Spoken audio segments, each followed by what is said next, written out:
This past year, we lost a lot of horror icons, influential people whose work I am definitely going to want to talk about. So, it's only natural that we start off by talking about the greatest actor who ever lived. Roddy Piper. Roddy Piper was rowdy before rowdy was cool, and even when I didn't watch wrestling, I knew who this guy was and I loved him. I loved his attitude, his energy, his in-your-face personality. Anytime he had a microphone in front of him, I was entertained. They think they got the answers.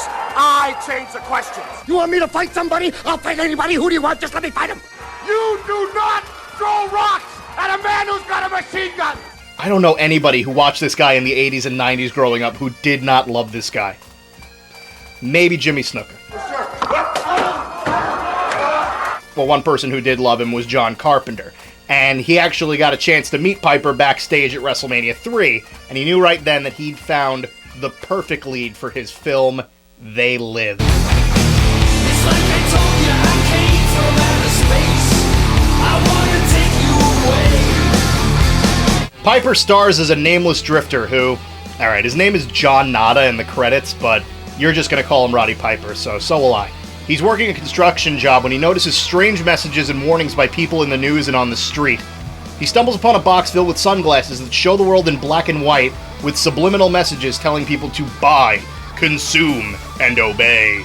And some of the higher-ranking officials and members of the media and government, when seen through the glasses, are actually aliens in disguise. After getting a coworker to see the light and meeting up with a group of resistance fighters, he takes down the alien signal, revealing their existence to everyone and exposing their messages. Hey, what's wrong, baby? This movie is cheesy as hell, and not very scary, but I like the concept and the presentation here. The design of the aliens is simple, but it's effective. With those bug-like, soulless eyes and the skull design, it's a pretty cool look. And I've said it before, and I'll say it again. I always love the hiding in plain sight monsters, the ones that take on human form to fool and destroy others, like The Thing or Invasion of the Body Snatchers. Note to self, review Invasion of the Body Snatchers next year.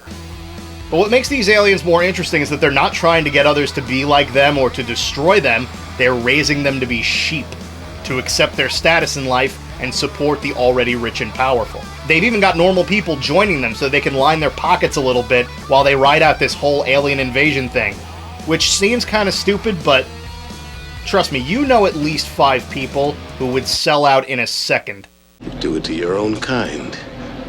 What's the threat? We all sell out every day. Might as well be on the winning team. So naturally, this film has inspired a lot of theories about commercialism and shadow government operations. The images like the skull-headed aliens and the phrase obey have been used a lot to depict people's conspiracies of the Illuminati and what they consider modern attempts at brainwashing. And if you're a wrestling fan, people have used it to describe John Cena winning all the time. Which is kind of funny. And believable.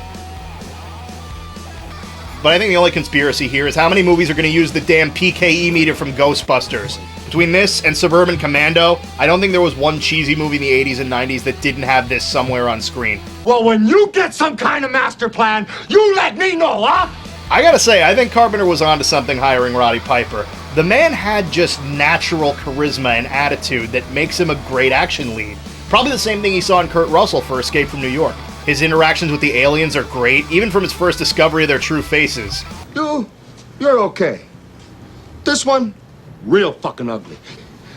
That may be my favorite line in the entire movie. But chances are, even if you haven't seen They Live, there is one line you absolutely know. I have come here to chew bubblegum and kick ass. And I'm all out of bubblegum. That line combines everything that is stupid, corny, and awesome about this movie all at once. From the audacity of the line itself to the fact that he actually stops himself mid-shock realization so that he can say it, almost like he was about to go on this rampage and then went, no, wait, I got something for this one. And one of the reasons why it seems so natural coming from Piper is because he'd come up with it himself months before. When they were writing the script, he showed John Carpenter a book of notes and lines he had written for future wrestling promos. And coincidentally, some of them made for ridiculously awesome movie lines. Life's a bitch. She's back in heat.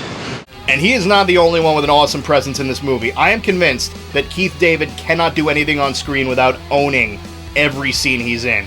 I'm walking a white line all the time. I don't bother nobody. Nobody bothers me. You better start doing the same. So when you get the two of these people together, it makes for some amazing moments. One that kind of stands out more than others. I'm telling you, you dumb son of a... Piper's character is trying to convince David to put on the glasses so that he could see the world for what it really is, but David wants to avoid him because he's kind of been seen killing a lot of people. He's not somebody you want to follow. But what comes next is one of the most drawn-out, epic, thoroughly convincing fistfights in movie history. And if any of the fights seem familiar, it's because you might have seen it before. In a more animated sense.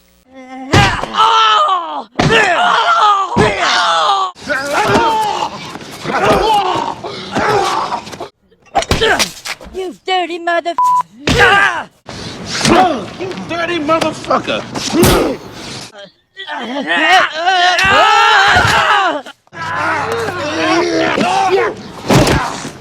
You are never going to watch Cripple fight the same way again. I guarantee it.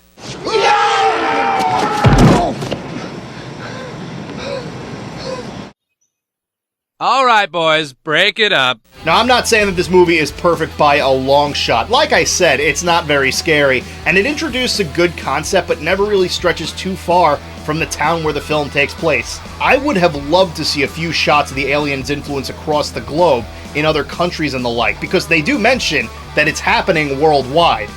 But it only seems to care about how things are going in a 5-mile radius from where the movie starts off. Also, Meg Foster. I really don't like her. I'll do whatever you want, whenever you want. Just don't hurt me, please. Her performance is so bad in this. It took me out of every scene she was in.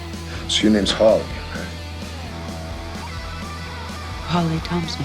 Hey look, I know I'm supposed to be the human here, but I kind of like the soulless alien approach to acting. I mean, granted, you find out that she happens to be one of those humans who was bought out by the aliens, but you'd expect her to do something after this.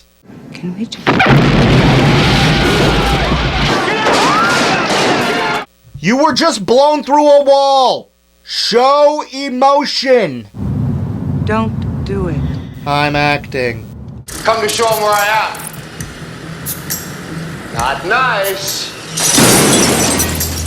I really do love this movie, despite its corniness. The critics thought it was pretty good too, despite the fact that it's a late 80s cheesy B movie. It was nominated for 4 Saturn Awards, and it's got a huge cult following. It's got a pretty good story, lots of action, and if anything, it's definitely the best thing Roddy Piper's ever done outside of wrestling. If you want to check out some of his other acting credits, you could feel free, but I want to warn you, they do not get any less stupid than this. Hell comes to Frogtown. Eat lead, froggies! Yes, that is an actual thing that happened. We'll miss you, Hot Rod. Prost!